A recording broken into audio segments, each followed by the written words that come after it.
It started with a question that dripped with disbelief. "Excuse me, are you sure you're on the guest list?"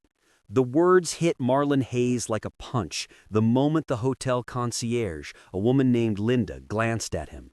Marlon had just walked into the grand lobby of the Sapphire Plaza, his boutique owner's tote slung over his shoulder. Black slacks, crisp white shirt, and a tailored blazer, nothing out of place. He offered a polite nod as he approached the reception. "Good afternoon," he said. "I have a reservation under Hayes & Co." Linda, a middle-aged white woman with sharply styled hair and a meticulously pressed uniform, raised an eyebrow. This is for VIP guests. Are you sure this is correct?" Marlon kept his calm. "Yes, I booked through the hotel's website. Check the confirmation." He reached into his tote and handed her the sleek leather folder with the reservation papers. She took it, but squinted at the print, her lips tightening. This says $15,000 deposit. Where did you get that kind of money?" Marlon blinked once, then said evenly, "From my business." Her expression shifted. "Well, before we continue, I need to see some ID." Marlon, though slightly annoyed, obliged. He handed her his driver's license. She examined it like a detective investigating a forgery, her lips pressing into a thin line. "Is this really you?" she asked. "Yes," Marlon replied, meeting her gaze. "It's really me." Linda pursed her lips and leaned closer. "I'm going to need a second form of identification. Maybe a passport?" Marlon raised an eyebrow. "At a hotel check-in?" She replied flatly, "It's hotel policy. We must verify high-value deposits." Instead of arguing, Marlon calmly pulled out his boutique's business card. "This should clarify everything." She stared.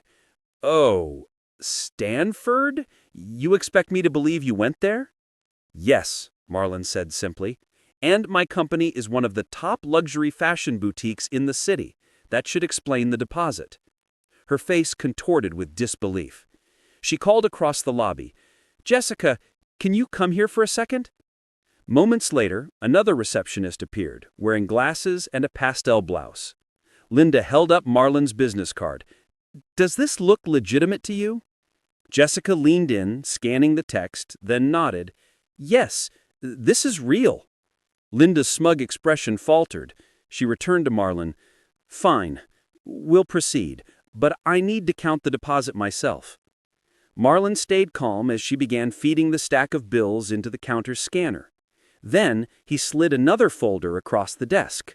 "Oh, I'd also like to pay for the penthouse upgrade." Linda froze, her eyes widening. $10,000? She said, voice rising. "Seriously? What do you do with this much money?" Marlon met her stare without flinching. "It's none of your concern." She picked up the reservation folder and read the company name out loud. "Hayes & Co.? You own this?"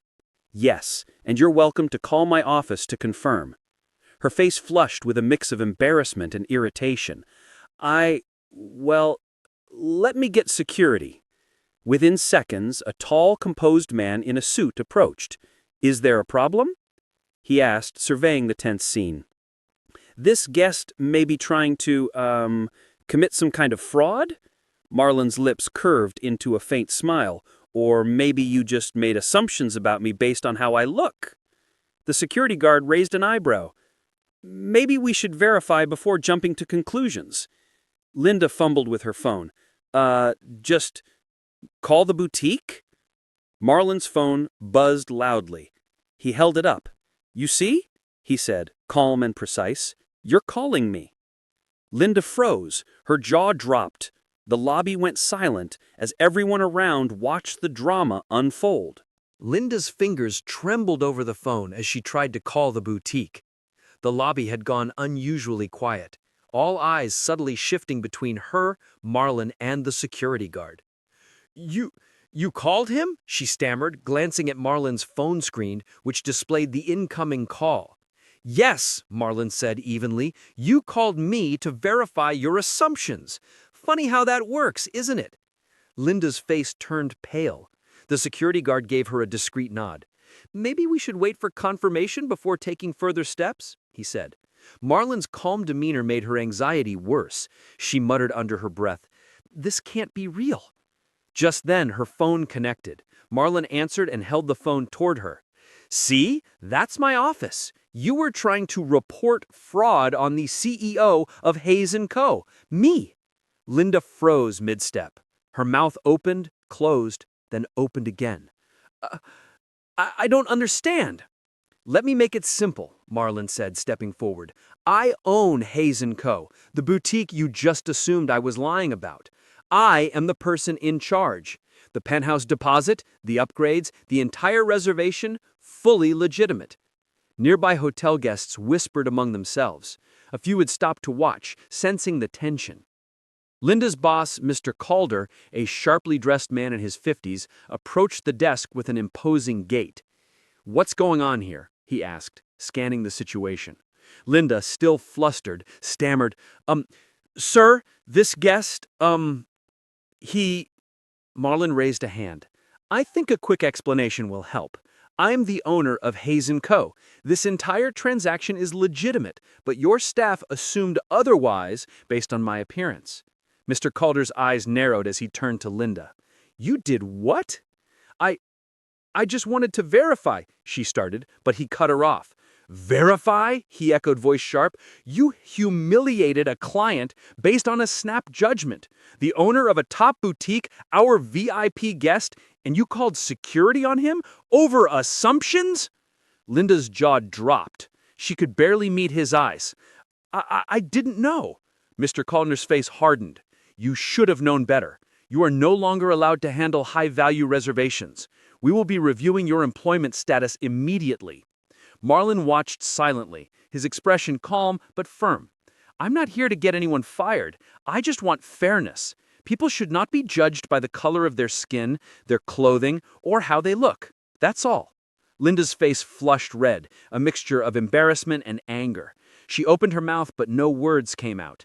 The lobby was quiet, except for the faint clicking of keys as the front desk staff processed the transaction properly this time.